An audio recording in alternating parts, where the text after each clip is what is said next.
Hello everyone, welcome to the Statera podcast. In this episode I'm joined by Claire Vanderplank, who has started an initiative called the Slow Project. And what do you think, Claire? We'll first get stuck in and have a bit of a talk about the Slow Project and the aims and outcomes for it. Sounds like a very good plan. Let's do that then. Okay, so you want to know how the project came about? What it's trying to if you achieve? could tell us some about it and, how you're going with it. Well, I guess the Slow Project's based on trying to spread the slow movement, which is something which I haven't created. That's already been out there for quite a long time. So a lot of people probably would have heard of slow food.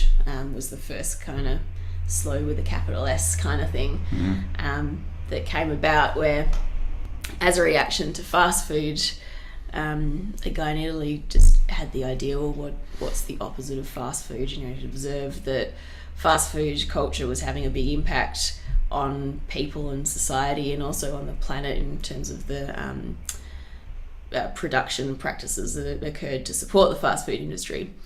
But out of that then came this, a growing awareness that slow was a cultural phenomenon that wasn't just applicable to food. So now you see that same kind of reaction that happened to fast food happening in all other kinds of areas of life, where you've got people writing about things like slow travel, slow money, slow business, slow design. Even heard of like slow architecture, slow social innovation, slow fashion. Right. So I guess and I shouldn't say that it was just my observation this was happening. There was a book called, probably 8 years ago, In Praise of Slow, which was the first the author was the first one to sort of highlight that this is a movement. But I guess what I had kind of come to see that the value that the slow movement could bring was that at the core of slow, this concept of slow is really presence, and people's skill and kind of finesse in bringing their consciousness into what they're doing, whether it's being aware of who they are and what they need as a person, whether it's for mental, physical, spiritual health, how they are with other people, and also, being more cognizant of the impacts on the planet. So I guess with that foundation of presence, it's such an important concept, I think. But the reason why I wanted to do a project on the slow movement was because that very valuable core was there, but then also because the slow movement's kind of ready to take off, because it is out there and everywhere. You get that lovely mix of it's something important, but then it's also something that lots of people who not usually are the social innovators, but are the people who would be ready to start paying attention to something like the slow movement. Sure. Because when you're talking about things like food or money or personal relationships, the slow sex movement, so that always helps getting people to drawn into the cause. It's a movement which can be reached and touched and understood by people from all walks of life and different sort of levels of awareness of this kind of stuff. There's sort of something for everyone in whatever sort of lifestyle they have, or what job whatever they might have. There's some aspect of it they can adopt into their life, whatever it might be. Yeah, because often it'd be when a person wants to create social change the world. Often you're trying to sell someone, you're trying to tell someone that this is really bad for them and they should be doing something differently, when people don't even feel that it's a problem. So you shouldn't sort of try to change the world by telling people they've got a problem that they don't know they have. Sure. If you can help them link it through a pain point that they already feel, then it's going to be much more successful. Yeah. So I guess that's the kind of opportunity that I see with it in terms of it being a successful project. Yeah. So I guess it's not really, you're not getting people to adopt a totally different lifestyle. It's more about keeping the lifestyle they have, but just tweaking, I guess, in a way that they become more mindful and more awareness. Yeah. Or more aware, I should say, of what they're doing, of their actions. With that awareness, then they'll get an understanding of how far it is right for them to change. And it's not even sort of explicit behaviours, but I guess my theory, the hypothesis that I want to test is if people just say they've got a stressful job and they want to learn how to not bring the stress of the day home and an impact on their family, to say that that's something that they want to work on. Those same skills of reflecting, being mindful of how they're feeling and how they are, and then the ability to consciously shift themselves. That's a skill set which will then be applied in many other ways. Sure. And my motivation fundamentally underneath it all is because, I mean, I do want to save the planet. And I think like with presence comes and slowness comes a deeper connection. So, you know, you see people who feel a connection to nature are the ones who go out and try to stop environmental destruction or want to save particular places. Sure. There's that emotional connect. Yeah. So I kind of think of, like I always think of the metaphor with like the energy cycles of ocean waves. So if you've got small quick waves, like the circles of energy is just kind of like this. So when they come to the shore, they just rise up as little waves. But when you've got the big massive swells, it's like, you know, really deep circles of energy. And then when it hits the bottom, it rises up and it's huge. So to me, slow definitely has a greater level of depth to it. And with going deeper, you have a much deeper connection. Sure. Even on a resonance level, really, if you're thinking about wavelengths. Yeah. Operating at that lower resonance for more acceptable change. Exactly. And that's, I mean, resonance is definitely a concept that I want to explore with it. So I guess there's possibly two outcomes for the project, trying to enable some social change to happen, but then also, I guess what will complement that is understanding what the slow framework, what the slow concept actually is.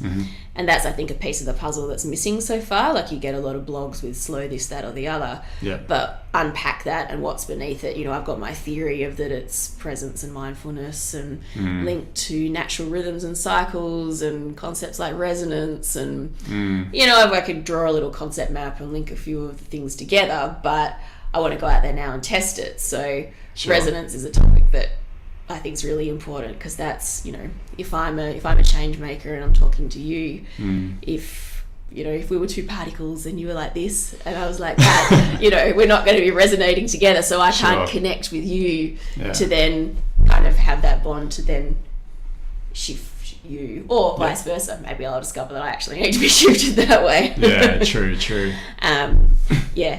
Yeah. Do you think possibly that more and more people are becoming more aware of a need to look at something like this, but it's nothing that's really that extraordinary for humans as a species, really. I would have thought that's how, and that's still how a lot of Indigenous populations still live their life, with that thoughtfulness, awareness with nature. But in the society that we have set up at the moment, I guess in a Western society especially, we don't live that way at all. And maybe it won't be so hard to find again, because we do have that intrinsically within us. Yeah. Maybe in our genetics or whatever it might be. I definitely like to think so, and I've probably, you know, had an experience that also tells me that is so. You know, I really feel the veneer of civilization or modern life, whatever you want to call it, is actually quite thin, and that with the right experiences or with certain powerful experiences, people can rediscover what it is to feel deeply connected to the planet, spirit, other people, whatever. Which, you know, a year ago I wouldn't have said. I would have thought it's almost impossible sometimes to, you know, some people don't feel that connection. And who knows, there probably will be lots of people who will never get that sense of a deep communion with nature. But if I had to, you know, rate it on a scale of 1 to 10, I'll be much at the higher end of the scale as to what I would have been a year ago. So, yeah, sure. Yeah. And would you like to talk a bit about that, like how you came to that? Yeah, I can definitely. Just warning you viewers, can go off on a bit of a rant. Go for it. So, I guess, last year was a bit of a tough year for me, and I was sort of really searching. I didn't know what this feeling was. I knew something big needed to change. Sure. Had you known it your whole life to take a line out of the Matrix that something wasn't quite right, or is it just you got to a point last year, it was like, I've got to do something here, or I want to do something here?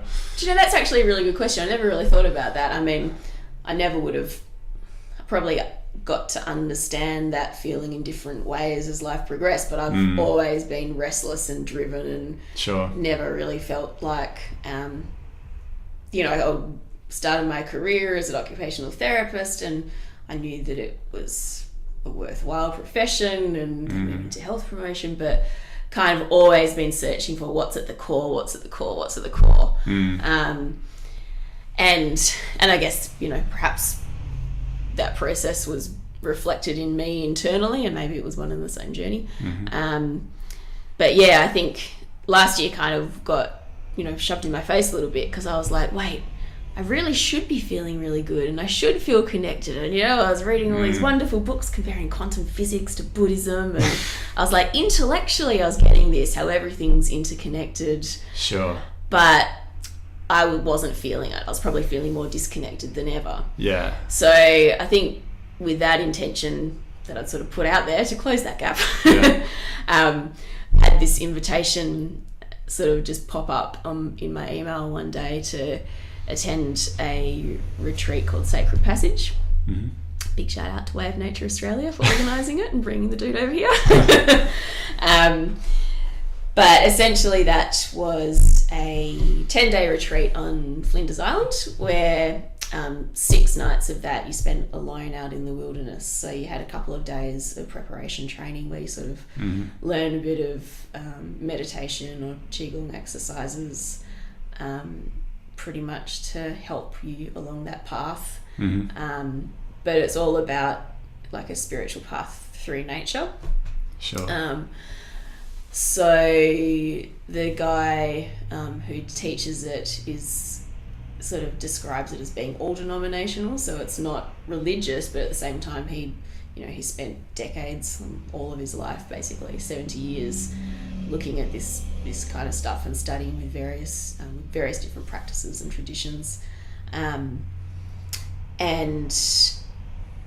yeah, he had sort of discovered that there were many common themes, and always rooted in his, I guess, Native American upbringing, which was deeply spiritual and deeply connected to nature. So all of the practices, well, I can't say all of them because I don't know that well, but a lot of them at least were embedded within nature or out of nature. Yeah, so that's how most of them began, at least. Yeah. So they sort of describe inner nature and outer nature. It's all about nature. So that retreat, the intent you sort of go out there with is to develop a deeper communion with outer nature and inner nature as a way of discovering source and developing source awareness, where in other traditions it might call it enlightenment or whatever. So, but he kind of draws that sort of the same principles that you follow on the spiritual path through nature are the same principles which all major denominations promote as well. They just frame it in different ways. So there was even a couple of Catholic people who were on this retreat as well. There wasn't any conflict. I guess that's a bit of a side. But yeah, so what we did out there was basically whatever we felt we needed to do, except you couldn't bring anything with you. So you were alone in a solo site. You had a limited boundary, which you got to determine what the extent of the boundary was, but you knew that it couldn't be far because the purpose was to develop presence. So if you went on a long bushwalk or whatever, you're allowing yourself to be distracted by new sights and sounds. So all you had to do was be present. There was nothing else you could do. Sounds so simple, Claire. I'm sure the opposite is more to the truth. And you knew you weren't going to be disturbed because it was on someone's private property. And I mean, even that in itself, I just, I was very surprised before I was doing it. I was more worried about the fact that you were fasting while you're out there. And I've never tried that in my life, so I was a little, can't eat for 6 days, what? Whereas I was so surprised that other people were like, you're not going to talk to anyone for 6 days? And I was like, bring it on, just like give me this space. And it was just the most amazing, beautiful sight. I was at the top of a valley with this crystal clear stream beneath it, and there was a big dead old tree in the middle with a seagull's nest with a baby and everything. Sounds lush. Oh, it was amazing. So I just went there and I literally went, great. If I, put myself through this 6 days of bit of mental torture, a bit of thinking about food, but I still get out of it a deeper sense of relaxation and presence, I'm happy. Yeah. Of course, what unfolded was much more than that, because you start with relaxation and presence and then lots of other things come after that. Did you have any idea of what might come? Or were you just going into it thinking, I just want to do this as an experience and I'm more than happy if nothing happens or if something profound happens, or well and good. But did you have any idea? Like, did you have any intention that I want this to occur? No, not at all.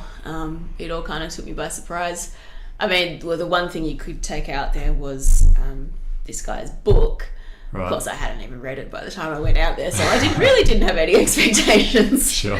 I mean, heard some stories about like what happens when you start developing that deeper connection with nature, in terms of, might have some animals come up to you because through that energetic connection, the beings of nature also sense your intent, and they respond very differently. In fact, in quite a supportive way. Like nature wants to heal you, wants to help you get more reconnected and get back to being in tune with source. That brings the argument that we are nature anyway. Yes. So yeah. Yes. Interesting discussion we could have about where that divide actually occurs. Sure. And why it occurs and if it occurs. But it only took, I think, the point of why I believe that presence is so important and that it is quite achievable to go quite deep for people who have not even started on this kind of path, is that in that experience, for me, it only took 3 days for some pretty amazing, incredible, would never have dreamt of it kind of experiences to occur. And last year I was very scattered. I couldn't meditate for more than 5 minutes. That the fact that I wasn't advanced in a spiritual practice in any way and still was able to start to be much more in tune with spirit, where someone told me the phrase afterwards, after I experienced all this, with clairaudience, where you sort of hear the spirit of the land. Okay.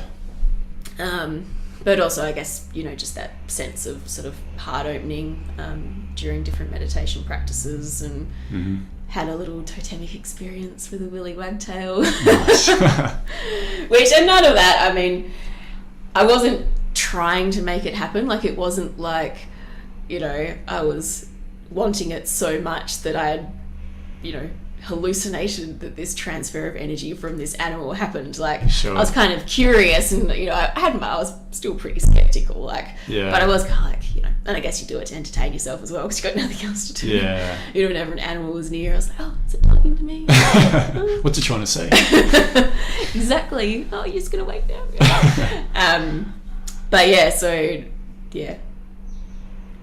I think the point is, basically, I wasn't, extraordinary in any way. The only thing was that I'd come to that point in my life where I was really intent on developing that deeper connection, and a lot of the practice, in a way, is about dropping that barrier of the ego. Right. So around that same time, you start to develop this sense of my consciousness could be anywhere in this life around me, which was sometimes quite a you're just out there and you're with everything that, sometimes your brain comes back and it starts talking. You're like, what is that? Oh yeah, that's me. That's right. So did you have like a tangible feeling that your consciousness could be spread out amongst everywhere?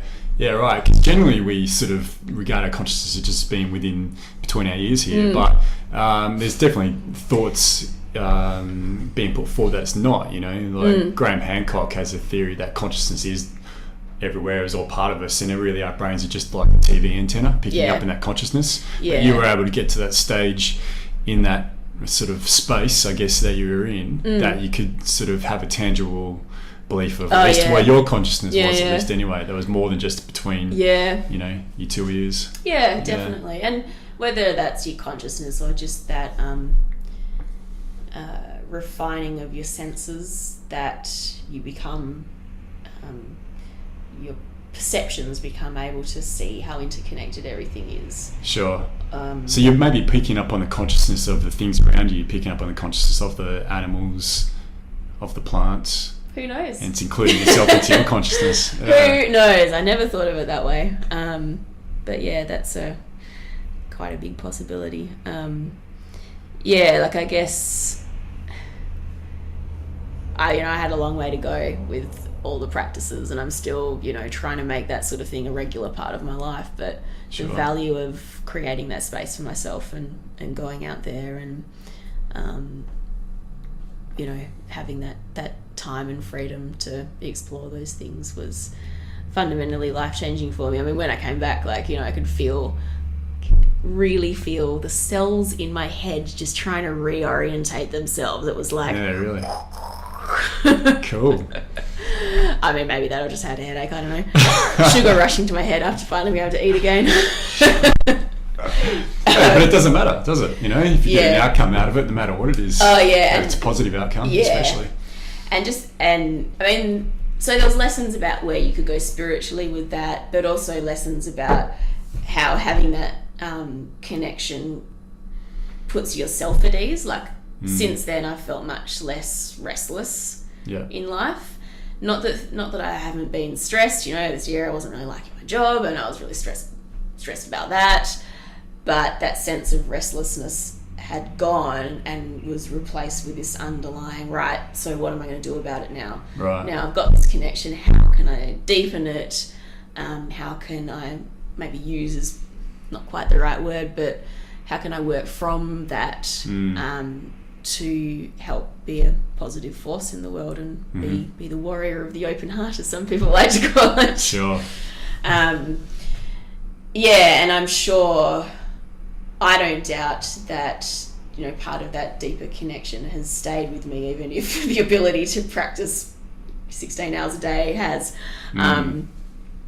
So, I mean, this idea for the Slow Project, I definitely would never have ever got without that. Because obviously I had learned a big lesson about presence, but also I think my intuitive ability has probably increased greatly because of it as well. Sure. So, I mean, that's another topic that I'll couple with the Slow Project, is link between slow and creativity. Yeah. Which was another thing that I experienced on that retreat by the end of the last full day. The second last full day was really difficult, and my head was just going around in circles. It was like this separation between my conscious self and my mind. And my mind was going nuts, and my conscious self was going, oh, for God's sake, just shut up. Right. Could do nothing about it, though. It's like two siblings having an argument. That's interesting. So was it, don't know if painful is a word, but tiring, I suppose? Yeah. And tormenting, because, I'm not a great sleeper as it was at that stage. I was getting no sleep, and all I wanted to do was just sleep it all off. Sure. And not have to be bloody present all the time. Yeah. And so these thoughts that were coming to you, that your consciousness was battling, were they thoughts, did you have an understanding where those thoughts were coming from? Were they you, or were they external to you? No, I'm pretty sure they were me, and some of the things were just quite trivial. Like, there was stuff that... they may appear trivial on the surface, but I guess you always have to wonder, why was that such a big block? I mean, I would probably interpret what I was trying to work through as, I guess, maybe energetic blockages that I needed to kind of break down myself, and for some reason it was these particular issues that I would have probably consciously told myself, I'll just get over it, it's not that bad. But anyway, so that second last day, tormenting, mind churning. Probably had like 2 hours sleep of very vivid dreams about food, and then woke up straight away. My conscious self goes, damn you mind, you're still going, churn. Then I was like, all right, let's just listen, what are you thinking of? And I went, shit, like really creative. Like, I was suddenly gone into problem-solving mode galore. Like, really? I was going to do this with my life and that, and it's will work this way, and I'll be able to solve this problem by this. Yeah. Like, absolutely off-the-wall, ballistically, manically creative. Right. And also that sense of torment had been replaced by bliss again. The sort of heart-opening experience was a big blissful experience. That was great that day. Next day. Yeah, right. Yeah, and I think that probably that being connected and in touch, and that intuitive ability has probably still stayed with me. And in terms of creative energy, that I think that makes you a much more creative person as well. Sure. A whole nother topic about what is creativity and where it comes from too. Yeah, it is. But it's a very interesting topic, isn't it? It is. Yeah, maybe that's a topic for another podcast. But creativity is so very important to us, to who we are, and to our evolution as well. If it wasn't for creativity, intelligence with that, then we wouldn't sort of evolve. Which again, is that necessarily a good thing? I don't know. Yeah. Considering how we've evolved to, I wouldn't say wreck the environment, but doing a pretty good job of, Yeah, but universe is great. We're just a small part of it, and like there's some theories about the universe experiencing itself. So sometimes you have to look at your dark side too. Yeah, sure. It's one of my favourite Bill Hicks lines. Is it? Yeah, it was it. We're just the universe is Damn, you stopped the line. He probably did, Claire. No, I he died a fair while ago, but where the universe is consciousness experiencing itself subjectively. Okay. Spit it out, and it's quite true. It could be the universe's creativity just experiencing itself. Through these eyes and these ears, and quite possibly. Yeah. So you got to the stage where your creative, I guess, juices were really flowing, and you had different things come in and out. And then where did that take you? Well, the other big thing that came out of that creative mode, and after a while, pretty tired, so I just sort of crash. But just had then opened this space of seeing how beautiful everything was. Like, once you're that present and feel such a connection, you start to notice how harmonious everything is. Whether it's just the intricate patterns and bumps on like the shell of a gum nut that's like washed up on the shore of the creek. Sure. Or the bubbles of foam and how it's kind of catching on the fern leaf. Or how the different kinds of moss form different streaky patterns. Or just I distinctly remember just lying on my back and looking up at this gum tree, just kind of swaying in the wind. And it's like kind of mid-afternoon, late afternoon, and like the sunlight just glinting off the leaves, and I was just mesmerised. I just thought, it's just the most beautiful thing I've ever seen. Yeah, it sounds very much like a mushroom trip. Like the first time I did mushrooms was actually with your future housemate, and synchronicity. That's the other thing that comes out of being that connected. Shout out to Daniel out there. And I just remember we were just walking through this forest, and there's this tree that was like a fern type tree. I remember just looking, and it was the sun was coming off it. It was just glistening, and I just remember staring at this leaf like in just absolute amazement, as if I've never been so amazed by anything ever in my life. Yeah. It's quite incredible. Yeah. And so it sounds very similar to I guess what you had through natural means, or I guess maybe even unnatural, maybe going on a fast for 6 days. That's but natural.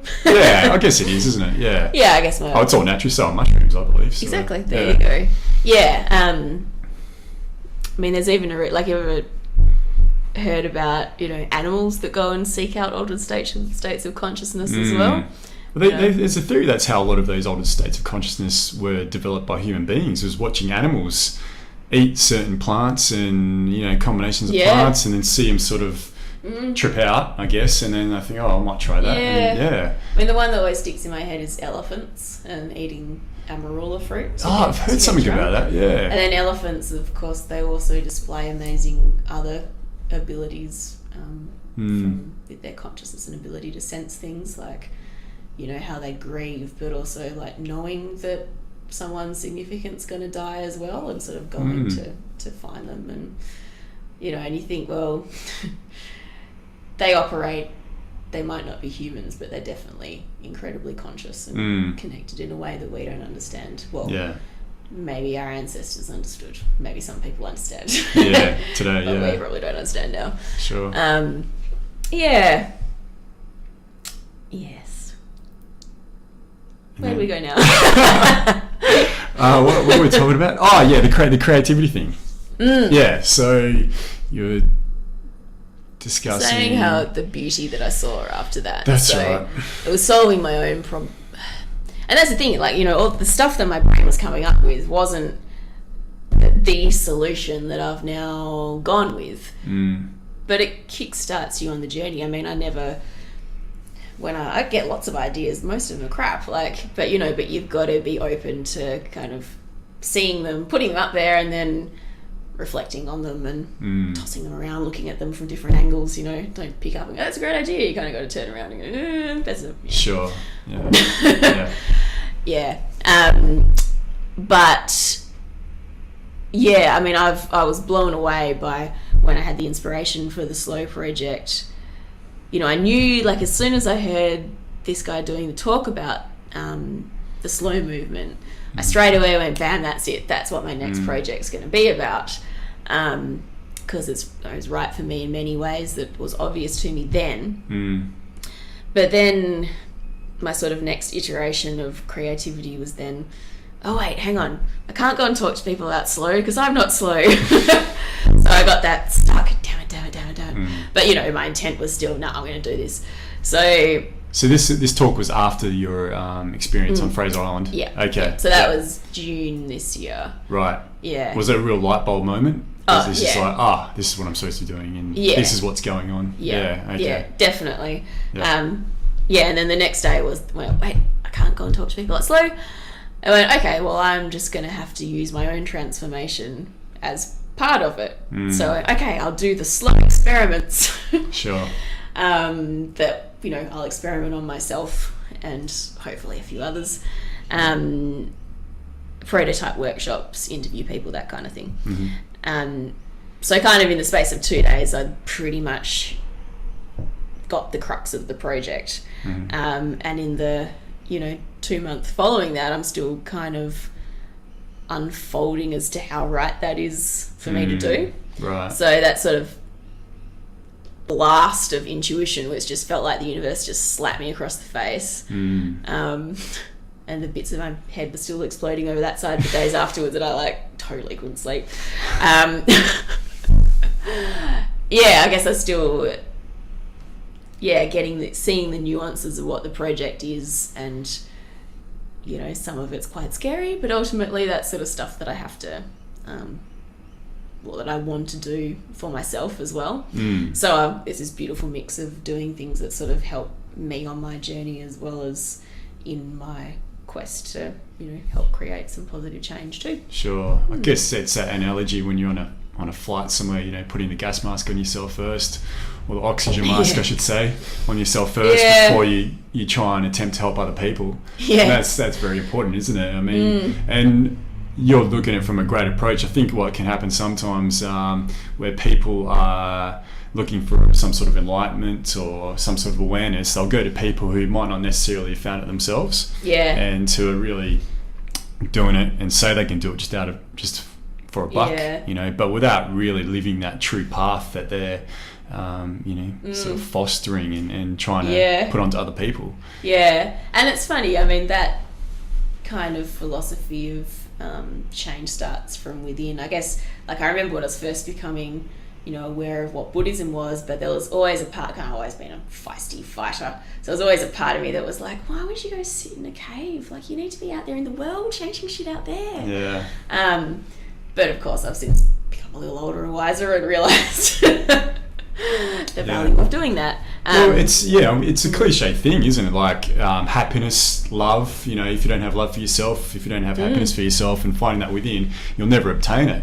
But we get told that no, you find happiness by buying shit you don't need, and love can be found, by sleeping with this person or dating this person or whatever it might be, and that's how you feel good. But that's not it at all. It really starts from within. I know it sounds I had to preface it by saying it sounds woo woo and cuckoo and hippie, but it's so true. I'm so glad you brought this topic. Positive psychology is one of my other passions for ages.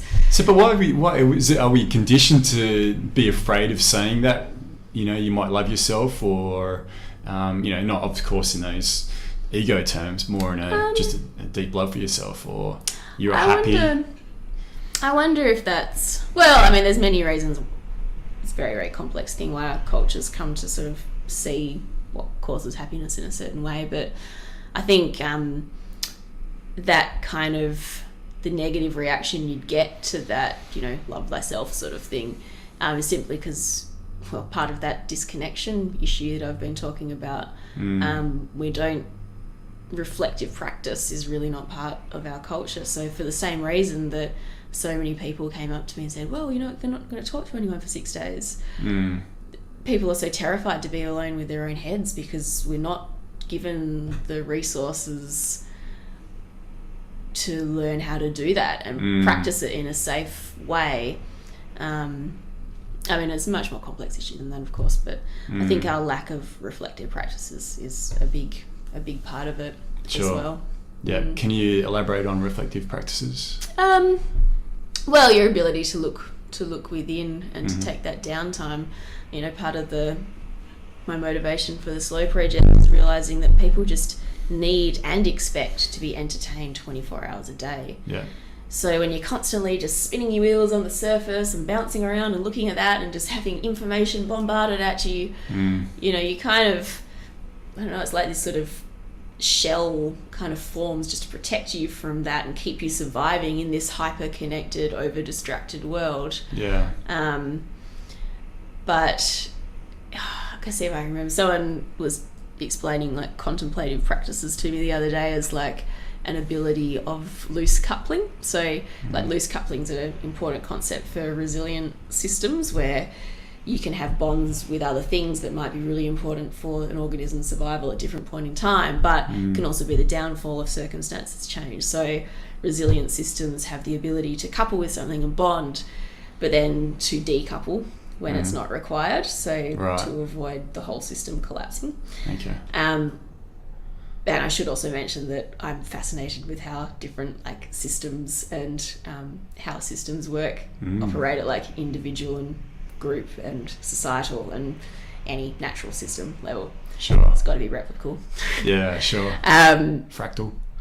Yeah, that's another topic. That'd be from a third podcast club. Has a great hallucinations about that. But yeah, so with contemplative practice, it's like you're decoupling yourself from the bombardment of too much information. So it helps make yourself more resilient, that ability to be contemplative. Sure. For many reasons. But yeah, and I think, I've always sort of felt that one of our biggest losses from not having a greater respect and curiosity and desire to learn from Indigenous cultures is that reflective practice. And that we may be afraid to do it or conditioned to be afraid to do it? Or we just have no understanding what it even is. Yeah. Not even fear of the unknown. Maybe. Yeah, or just dismissal. Yeah. It's very hard for people to, habits is something that it's been an evolutionary advantage to be able to work through much of our stuff and decisions subconsciously. Sure. So it's hard to get people to do things differently. Well, and perhaps that's where science has caused a problem as well, because we've been brought up in this culture of needing to explain everything on a quantitative level, and anything we can't explain through science and is sort of looked upon as being lesser. Yeah. And especially through science, and you can even include anthropological studies of different cultures, throughout the years. We may look at Indigenous populations as doing things and practicing in ways that we think is inferior to us because we've got science based around this and this. Yeah. But who's to say that's right? No, exactly. Exactly. And I think we're sort of discovering slowly that it's not. It's not not the way. Well, yeah, I mean, you look where we're heading with our love of stuff and, that very materialistic view of the world and where it's gotten us. And I mean, that's part of the reaction I think you're seeing now, where people's understanding that more and more things is not necessarily better for us. Sure. People are grasping that because they're feeling that it's not it's not good for them. Yeah, interesting, isn't it? Yeah. So what are your thoughts on the Slow project? What kind of, could you use the word resonates again? What sort of resonates with you about it? The mindfulness part of it, yeah, definitely. And I guess just what we were talking about before, we do live in have a lifestyle where everything is kept quite busy and quite moving. We need to know more about this and this, but a lot gets forgotten about who we are along the way, and who Claire intrinsically is, and who Adrian intrinsically is, and what we want to do. We get caught up with this information overload to try and progress along a way that we're sort of maybe pushed into but believe we're supposed to go. But yeah, if we could just take that step back a bit and become more mindful, become more aware, then our path could open up to us. Yeah. And you can't really do it through the ways we've been doing it.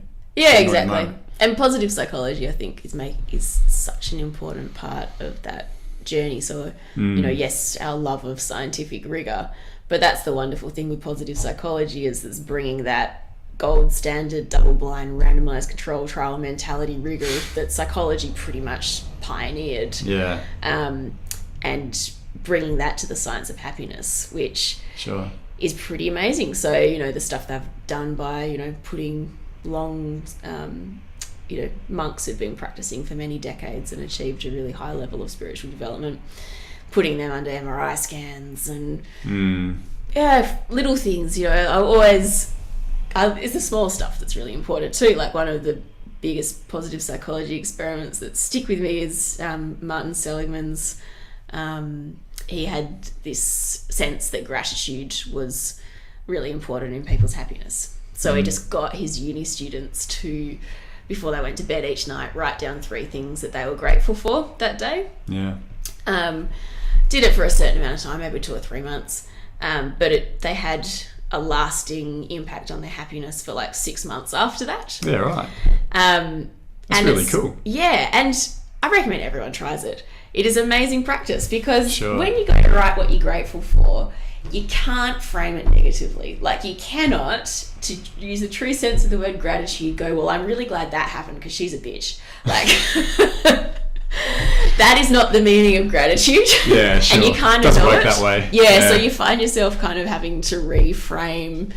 If you're bringing any kind of negativity into that, you totally have to reframe it. So like if someone was being a bitch, you'd say, I feel gratitude for this person coming into my life because I've learnt this because of her attitudes or something like that.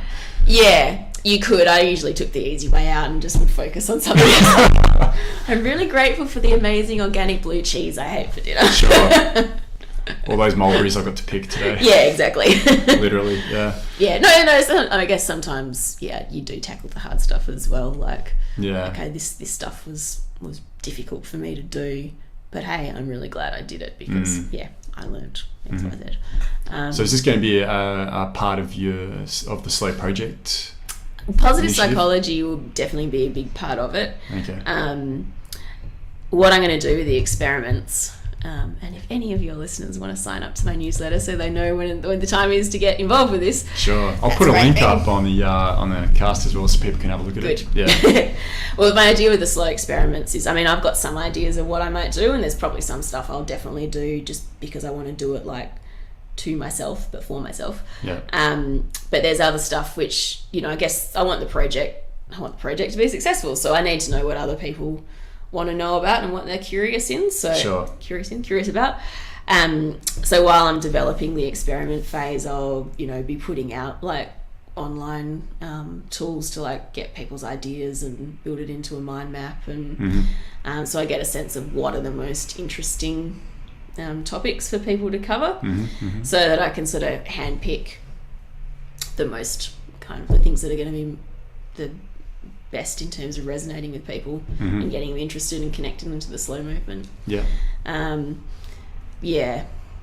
And so who will you be aiming it at? Is it for, I guess it's for everyone, isn't it? But is there any specifically like businesses or certain organisations that you want to look at, help to incorporate this into what they do? No, not really. I guess it's not so much a like, I've sort of thought about, okay, well, what's my target audience? Apparently when you write a business plan, you got to think about target audience. But it's not so much like a demographic. It's more kind of a level of readiness, of willingness to accept that. Sure. I mean, I do kind of want to particularly target businesses, because one of the very relevant real world ways that SLO applies is by improving effectiveness and performance at work and innovation and creativity and that kind of thing. But also the effectiveness of teams and how they work together. So my background as a facilitator, well, one of my backgrounds, a recent background, is as a facilitator. And the ability to slow down enough to truly listen to another person, so that the two people can develop empathy for each other and they understand different points of view and really feel those different points of view through empathy, is a really important precursor to groups being able to work effectively as a team. So if people keep holding their individual points of view connected to their own ego, then the group doesn't move very far at all. So you need to have that sort of dissolving of the ego, getting the connections between people so that they move as a team together. And, I do kind of wonder with our addiction to speed, like fast, not the drug, that... Although I'm sure that doesn't help group work either, kids. Probably not. Unless you're a brickie or something like that. But then or a joint pilot. Then that is just the quick fix. Sure. Band-aid solution, and what you really need is the slow fix. So what's the reason why you can't pay attention or work so hard? Yeah. Anyway, sidetracked. What are we talking about? Ego dissolving. Working dissolution. groups. Working groups, yeah. Yes. Oh, my target audience. Yeah, target audience, yeah. And I mean, look, what I would love for the SLO project to be run as a social enterprise where I actually do get income for doing it as well. Yeah. And I'm absolutely convinced that it does apply to workplaces. So, sure. I'd sort of be interested in maybe linking with the sort of management consulting world. But even just any, if there's businesses who want to get involved as like a sponsor for the project, they can then be part of the experiment phase, and I can do like prototype workshops with them as well. Because what I'm trying to do with the SLO project is take it from stuff which is just blogged about, but take it to more of a skill development sort of level, right. To help people learn how to apply it in their personal lives or work lives or community lives. Yeah, sure. Yeah. And do you want to look at making it like an umbrella initiative? So you spoke a little bit earlier about the different SLO movements that are around, like whether it's writing, architecture, cooking, whatever it is, to incorporate all those different aspects of it as well, or see. That's my horror. It's getting wrapped up in it. Yeah. I got you. All right. Yeah. So I survived. Off you go. All right. So. Yeah, or just incorporate have your own perspective on it, and if other things get included, or you're going to actively go out and try and include other aspects of the SLO movement. I guess I kind of see it differently. Like the SLO movement is there, even if it's not a entirely cohesive movement. Right. Like I sort of think of the SLO movement as this rising up of the reaction against fast, and some of it, the rising up's over here and some of it's over there, but it's part of the same movement that's going in the same direction. Yeah. And I guess, I mean, there's so much to SLO that I want to be able to add to it in my own unique way by maybe, unpacking the concept a bit more. And then as well, sort of that skill building stuff. So I think those are sort of two dimensions that are kind of missing a bit from the SLO movement at the moment, is understanding A, what is SLO, but then B, how do I implement it? Sure. In a face-to-face skill development, go deep with it kind of way. But in terms of like what topics I want to cover, that could be never ending. But there is some obvious one. Like it makes a lot of sense to connect it to stuff where there already is a big groundswell around it. Like SLO food's a big one already, and there's already sort of networks set up. SLO travel's another big kind of theme in the SLO movement. So there's would almost certainly include those sort of elements, but definitely through getting a sense of what people want to know about, kind of taking the approach, I don't know what's best, I want other people to help me with the development of the project. And which is the best way to do it, really. Yeah. Create a community around it. Exactly. Yeah. Exactly. A little slow community. Yeah. It's got a ring to it, doesn't it? So speaking of travel, you're looking at incorporating travel as part of this. So can you tell us a bit about that as well? Yeah, so speaking about the experiment phase, then what I plan to do with that is from learning from the experiments, and I kind of want to distill the golden nuggets out of the experiments and then package that up into stuff that I can then go and tour around Australia on my bicycle. So it'll be called the Ride for Slow Movement. Cool. So I like that name. And quite appropriate, it's on a bicycle. Yeah, definitely. Yeah. You never thought about walking it? I said I'm not slow yet. I've always had a thing with walking where I've just gone, it's just too slow. Sure, okay. And also I wouldn't be talking to many people. Yeah. Like another thing about slow. Slow is just there's not like a scale of slow to fast, and I definitely have to credit my friend Katie with this little gem. So it's not like slow is absolute zero. You've kind of got like frozen, which is no movement, to fast. Whereas slow is the kind of happy, just right in between. Right. Which is different for different circumstances. So, for my trip around Australia, I think walking would be actually too slow. Right, okay, Because sure. I want to be connecting with people, and, I don't want to make it mental torture for myself because, And at the end of the day, you've only got a finite time really to do this, don't you? So if you can incorporate as many people as you can, by doing so on a bike, the time I've got for it will really depend on how much funding I get for it, basically. At the moment I'm just going through my own savings while I'm in the sort of development phase. Sure. But, then I'll move into looking for sponsorship and developing products and services that can be for fees. And potentially some grants, because I sort of feel really it's an arts project in itself. You could classify it in many different ways.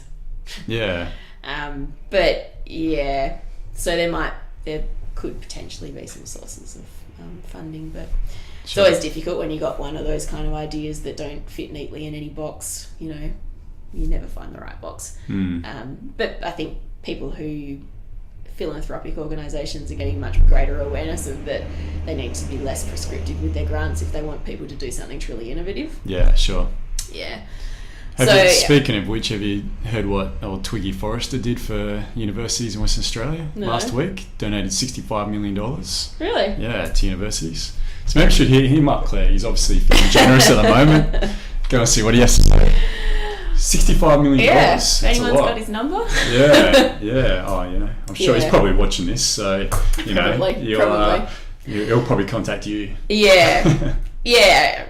I mean, hopefully, if the project is going to be successful, it'll have to have a lot of publicity around it. I'll have to get articles in whatever media, is most relevant, whether it's magazines or online blogs.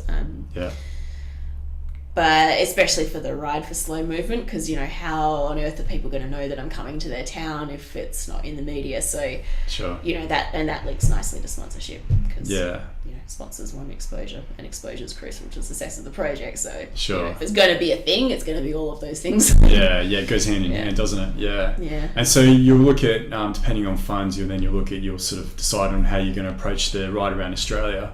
But what's your goal as far as that? Is it an awareness thing coupled with education?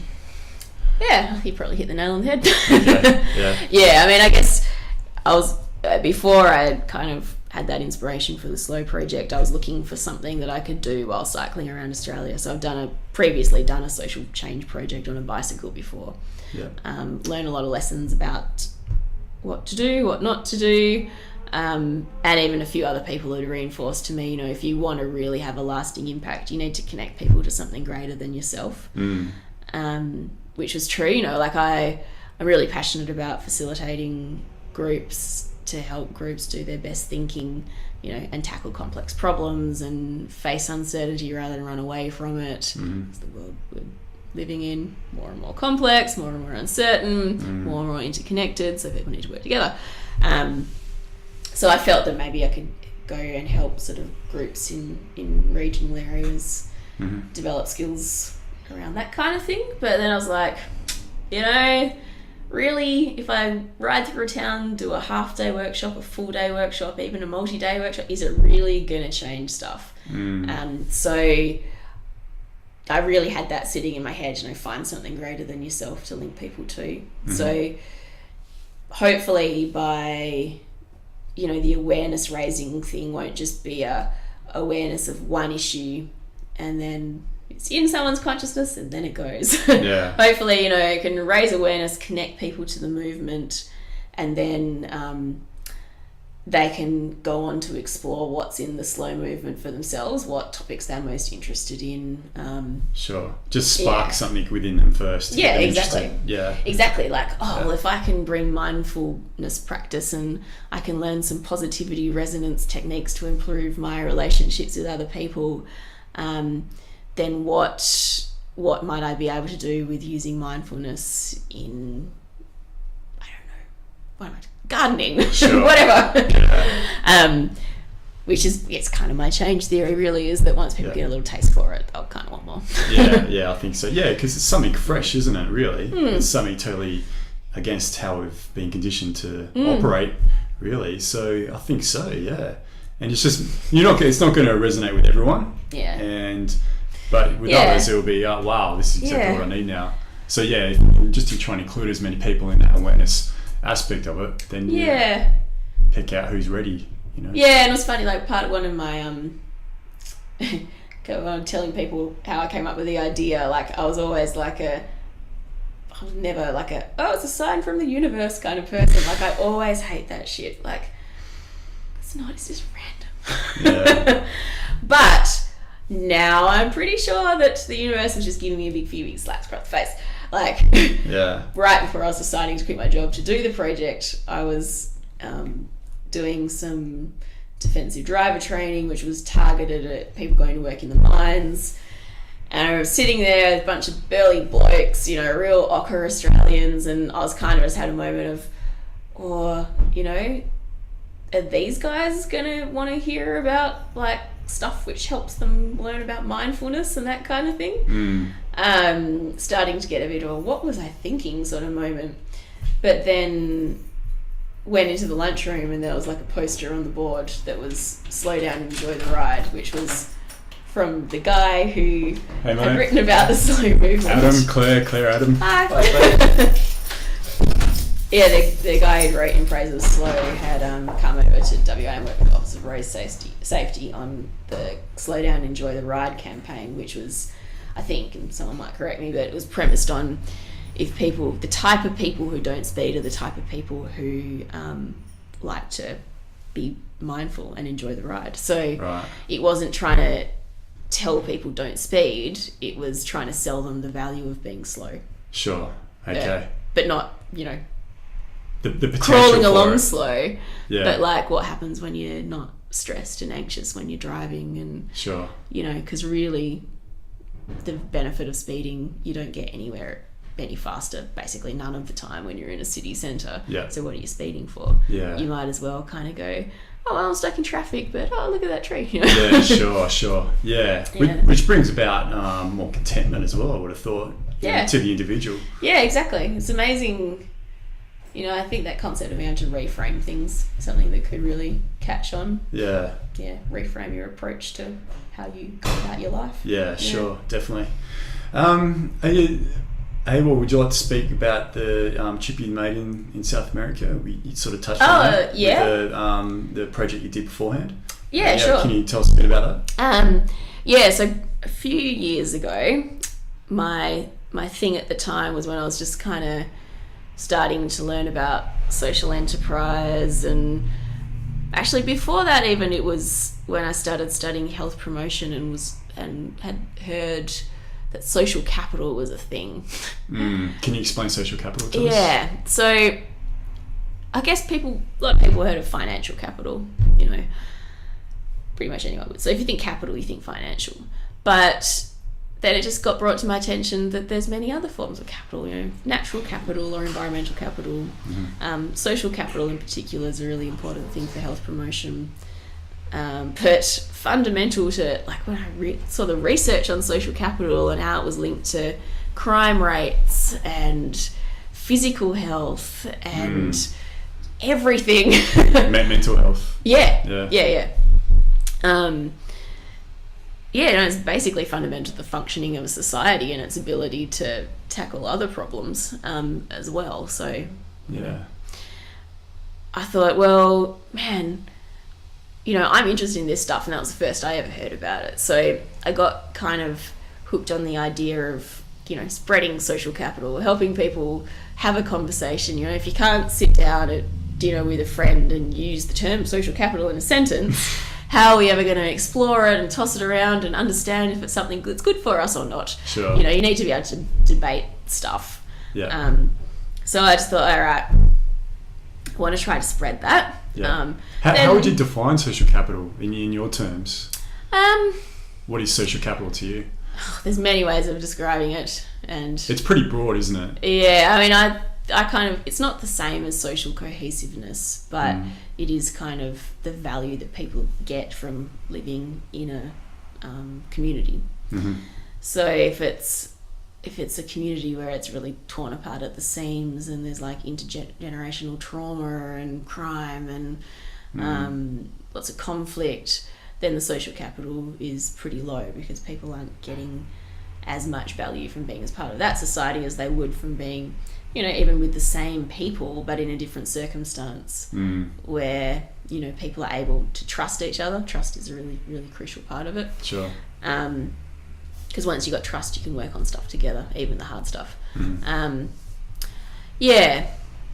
So my project ended up being called Cycling for Cohesion, kind of out of that social capital theme and cohesive bonds between people.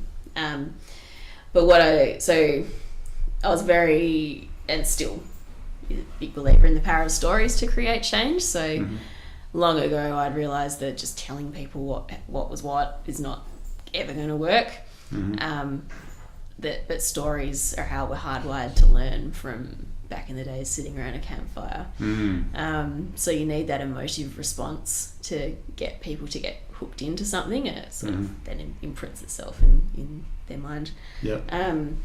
So with Cycling for Cohesion, I was using my own story because I was a chick alone cycling from Mexico to Argentina through the Andes, through the jungles, on a road, so really through the jungles.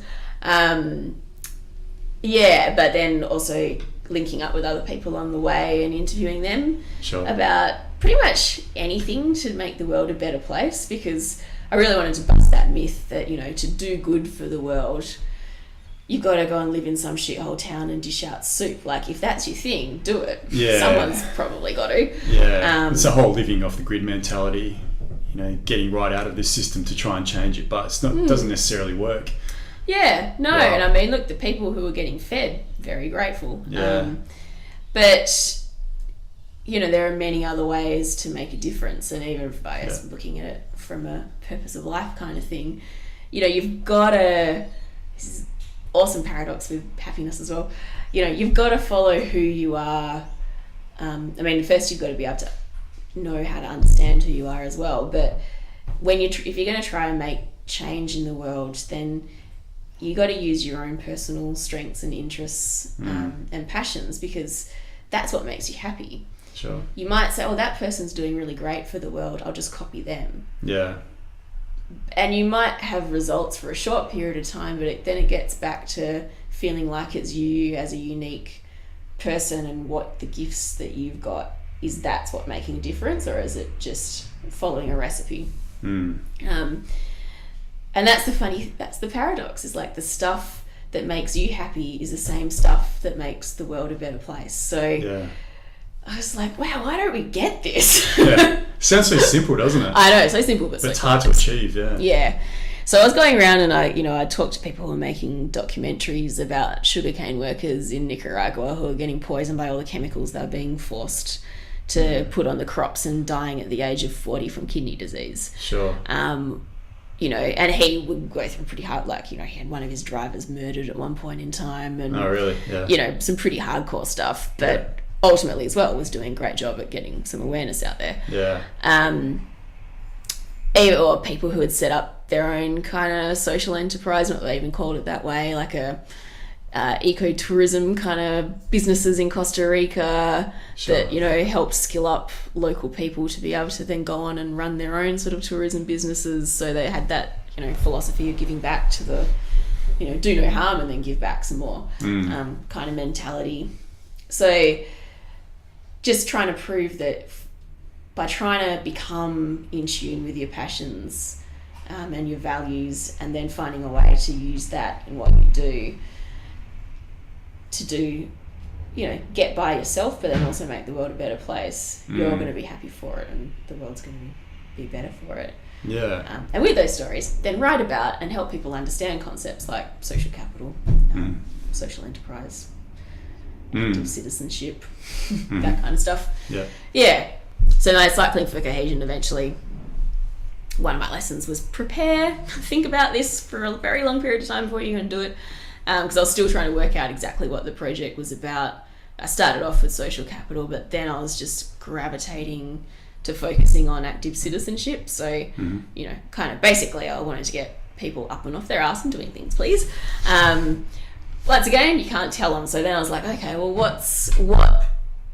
what gives people that intrinsic motivation to be an active citizen? And so then I started looking at like deliberative democracy and involving people in decision-making processes. And that's pretty much when the trip kind of had to end, because then I realised that there's lots of people who have been looking at that for a very long time, and I don't need to recreate the wheel. I need to go back to Perth and study it. Sure. And that's what you did? Yeah, I did, and then moved into working in stakeholder engagement and facilitation type work to help people do it for themselves. How do you empower people? Yeah. It's a similar thing with health promotion, really. So it kind of took to a duck like water. Like, you know, you don't do things to people, but with people, just help them for themselves. Help show them that it can be achieved and can be done. Yeah, and through your own actions. Just they come up with the solutions themselves. You just are asking the right questions along the way to help them get to the conclusion themselves. You know? Yeah, I don't need to be an expert. I don't need to know if I'm a facilitator. I don't need to know the topic that my clients are trying to tackle inside out. I'm not there to go in and go, I've got the idea. You know, I'm there to go draw it out of people through different questions, processes. And that's very much what you're going to look at adopting with the slow project as well. Use that method. Definitely. So how people work together, but a lot of, like, you know, stuff that influences our decision making is there's a lot of hardwiring and cognitive biases that serve us well in many of the situations that our ancestors would find themselves in, but the level of complexity of problems these days, that can completely fall down. So we will end up, you know, keep trying to do the same thing over and over and over, even though we've got evidence that it doesn't work. Bias is another whole other topic. But that's where, with the slow project, like slow thinking, there's quite a well-known book called Thinking Fast and Slow, where fast thinking is like our intuitive subconscious decision-making mechanism that really does the bulk of the work for us. And slow thinking is our rational brain, which we like to think we use, but we actually don't use it very often. Right. Simply because it's really effortful to use it. Yeah. So it gets dominated by the easier to do, quick thinking, instinctual, the hunter type part of our brain. Oh, yeah. I mean, and that's so much of how we make decisions. Yeah. Especially when we do let emotions come into play. Yeah. Oh, yeah. Emotion beats rationality, hands down. Yeah. Every time. It does, doesn't it? Yeah. So slow thinking is a concept that I'd be looking at and bringing that into group problem solving context too. Because it's, that same kind of ability to be slow and learn how to be present with yourself, to reflect on how you're experiencing certain situations, is the same kind of principle with helping, groups, or I guess even individuals, with problem solving is how do you bring your consciousness into a problem solving situation so that you can be aware of what's going on. So what's your subconscious trying to do to sabotage the logical way of thought? Sure. Which is not to say that logicality, that's not a thing. Logicalness, no, whatever. Logical thinking and rationality. Sounds better. Right, it's not always the right thing to use, but it depends on the situation, doesn't it? What situation you find yourself in. Yeah, I mean, I'm all for using your intuition, but you need to be aware of its pros and cons, much like you need to be aware of fast and slow. Yeah. And when it's appropriate to use each one. Sure, and we can do that by just sort of training ourselves. Yeah. Yeah. It's never going to be 100% correct, but it'll help a lot. Yeah, well, maybe that's part of the human experience, is never to have it 100% correct as well. No, exactly. Make mistakes and part of the slow fix is learning how to learn from failure. Yeah. Okay. Yeah, cool. and not running away from it. Learn from mistakes. Yeah. We do. You do learn a lot from your mistakes. So don't. Yeah. That's an old cliche term, but it is so true. And we're sort of maybe even again sort of afraid to make mistakes, but. It's that whole thing. Is there such thing as a right or wrong experience? Maybe there's not. It's still just an experience, isn't it? Yeah. It's what you can learn from it. Yeah. That's the main thing. Exactly. I think like in the workplace, bringing that slow thinking thing in, like a lot of the biases that we have inbuilt into us are because of the fact that we're social animals. So, out in the savannah, in the jungle, wherever, if you're a social outcast, that could actually mean death. Yeah. So we're inbuilt with a lot of things to help us stay part of the in-group. Sure. Or we might die, or that's how our internal mechanisms process it as. Maybe that's where loneliness comes in. Yeah. We feel loneliness. It has that pang of loneliness, so that we do go back to the herd. Yeah. On that though, I heard an interesting interesting interview with a guy called Stephen Pressfield. He's an author. Okay. He wrote a sort of a book that's started to get a cult following now called The War of Art. Okay. So it's a take on the art of war. Yeah. And he was talking about that subject with the people that he was discussing with him. And we're talking about, older civilizations and, have that tribal mentality, tribal community.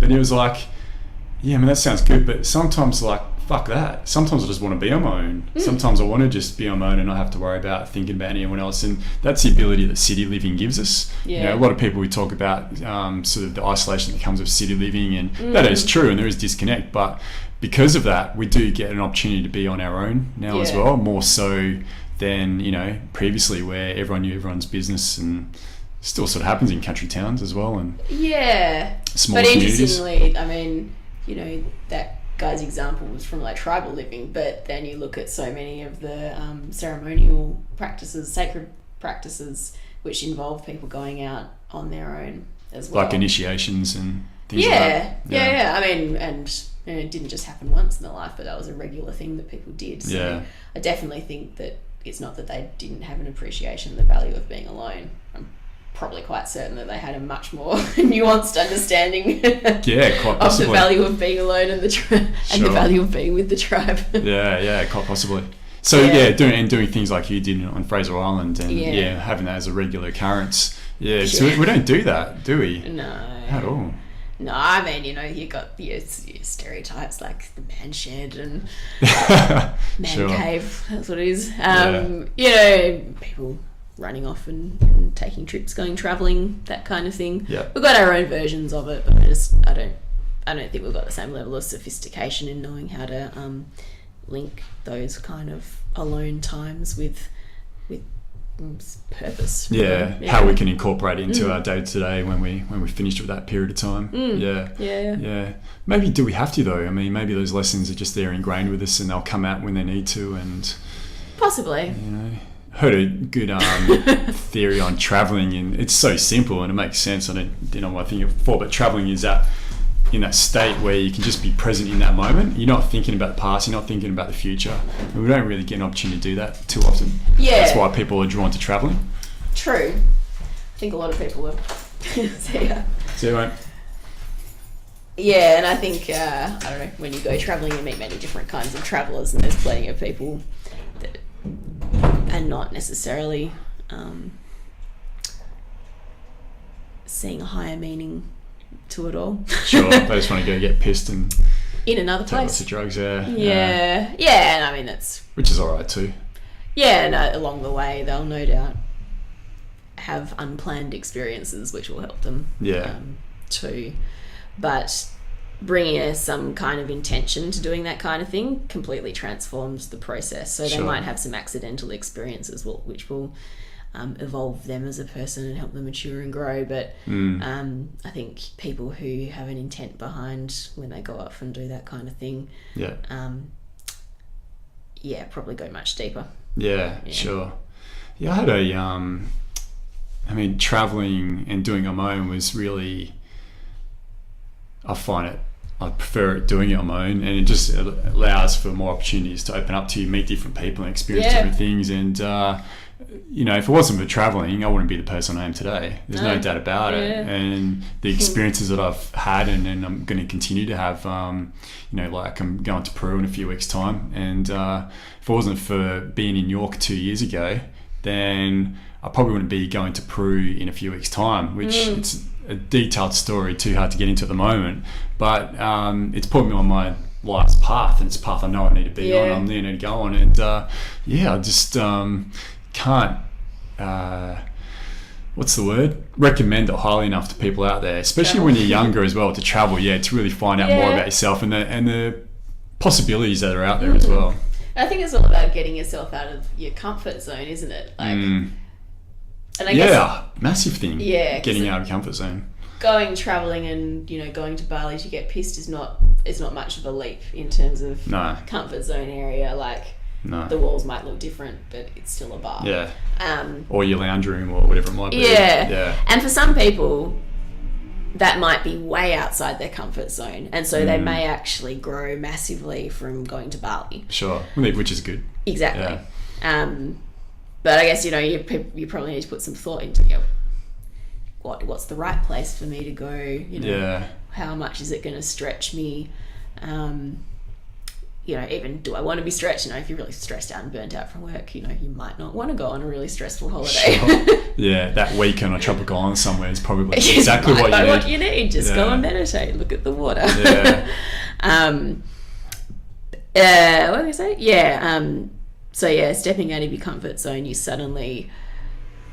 changes you. I think, I've shared with you before about, having a nearly got killed by a truck experience, and reflecting on, why do I do these risky things? Cycling on my bike again on a small windy country road in New Zealand, and hit by a truck. Could have been death if I wasn't wearing a good helmet. And I thought, well, okay, why? I wanted my opinion, god damn it. So I thought really hard. But one of the sort of things that jumped out at me was the value of having those different experiences, and taking risks to push your boundaries in your comfort zone. You just get so much more of a richness from life, and learning constantly by doing that. I was horrified. I thought, okay, well, maybe I should stop doing such risky things. I'm like, well, what? Do I want to live to 100 and never have learned all those things? If you just kind of stay in the same rut, take a cross-section of that, and it's the same thing. It's the same cross-section when you're 60 or when you're 30. Same... There's no differential. Same slice of life. You need to jump out of that rut and into the next one for 10 years or whatever. Yeah. Whatever feels good for you. Yeah. Yes. So I kept cycling. And you made the right decision by doing that. For you at least, that was the right decision for you. I made it to Queenstown and got to see the freestylers and rock down on the dance floor. Oh, nice. That was definitely the... It's a blast from the past.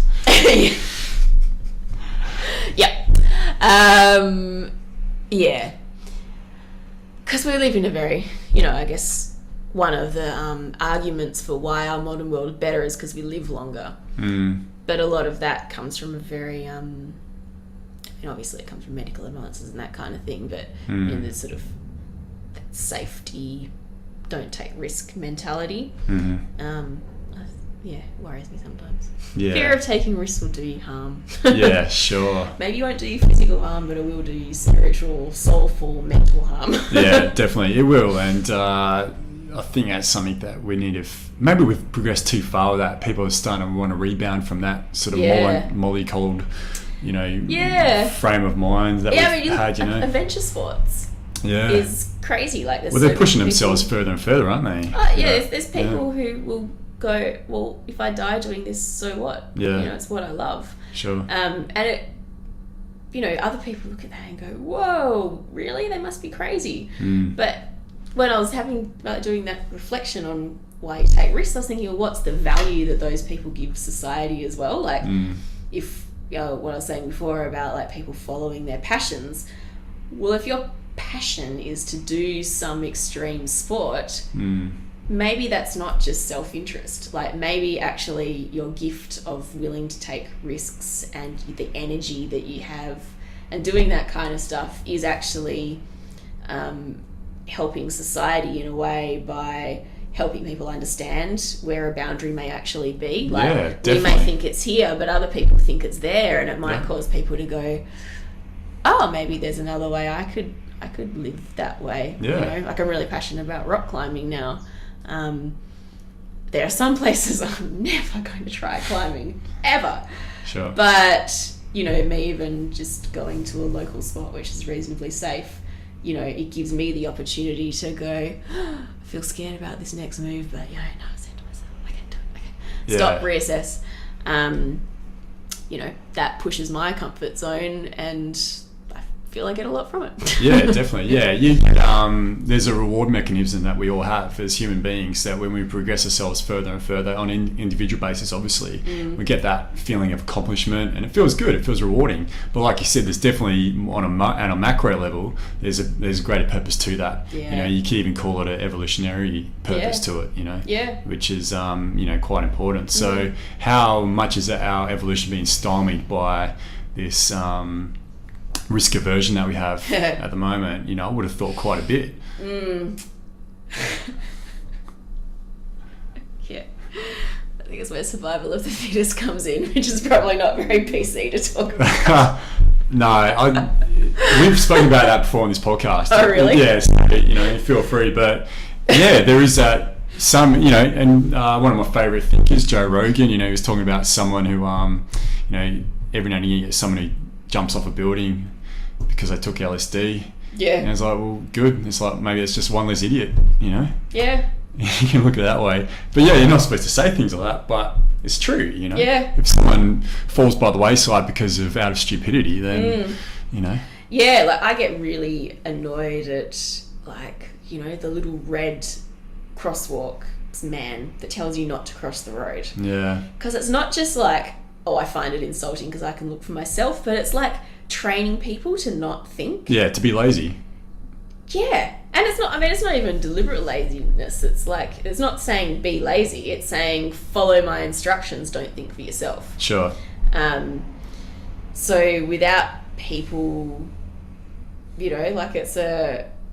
sometimes you'll be in situations where there isn't a little red man there. So you need to look for yourself. Yeah. Or like, my favourite in my last workplace, make sure you're holding the stair rail when you're walking up the stairs. Oh, what? I know. I'm like, that's ridiculous. Okay, but if I hold the stair rail, then I'm not actually developing my core stability and sense of balance. Sure. Like, maybe I need to feel like I'm about to fall over to really activate those muscles that I should be using. Yeah.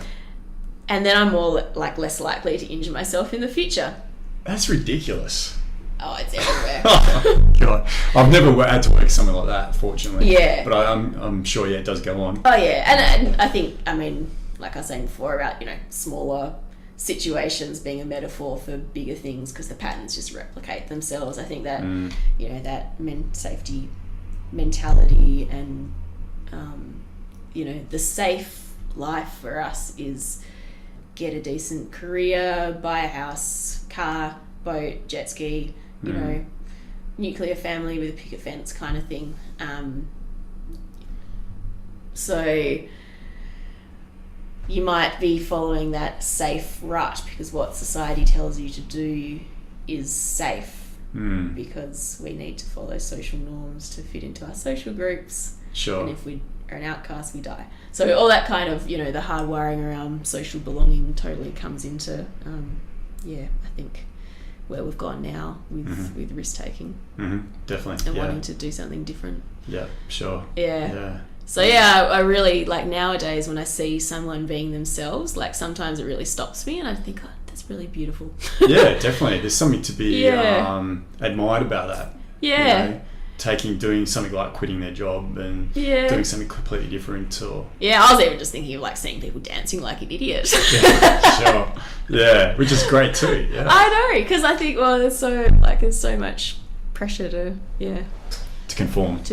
Yeah, definitely. Yeah. So how can people find out more about the Slow Project and what you're doing with that? At the moment, the way to find out will be, I've got my website for my business, Weapons of Mass Creation. So you can go to weaponsofmasscreation.com.au and there's a page on the Slow Project, and on there is a newsletter sign up. So sure. I promise I won't bomb you with too much weapons of... Oh, wow. That was good. Wrong use of words. I won't bomb you with too much weapons of mass creation stuff. Creation bomb, yeah. You're so clever, Claire. Subconscious.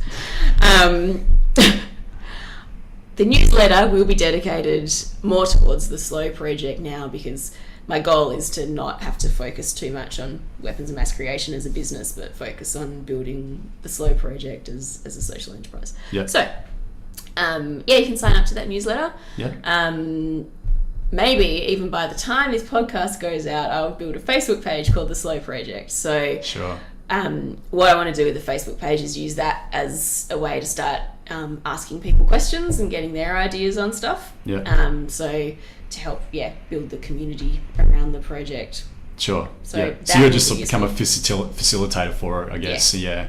And get everyone involved to help create that community. Yeah, exactly. Great way to do it. Exactly. Yeah.